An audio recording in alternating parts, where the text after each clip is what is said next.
నిన్నటి బాధలు నీటి సమస్యలు రేపటి గూర్చిన విచారములు. దేని స్తోత్రం కల్లాగా హల్లెలూయా. లోపల ఉన్నటువంటి ప్రాణము మెల్లకి ఇట్లా తొందర పెట్టుకోవచ్చు. అవుడు వాడకు, నువ్వు ఆయన ఆశ్రయించు. ఆయన ఆశ్రయిస్తే ఏం జరుగుతుందంటే నిన్ను ఆశీర్వదిస్తాడు. ఆశీర్వాదం మాత్రమే కాదు, నీ సరిహద్దులను విశాలపరుస్తాడు ఆయన.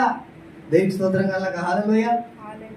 ఈ దినంలో నీ పరిస్థితి కూడా ఇరుకులోనే ఉన్నదా? నీవు నివసిస్తున్నటువంటి ఏరియా నీకు ఇరుకుగా అనిపిస్తున్నదా? నీవు వేసుకున్నటువంటి వస్త్రముల విషయంలో కూడా అంటే సమృద్ధి లేనటువంటి పరిస్థితిలో ఉండిపోయినావా? నీవు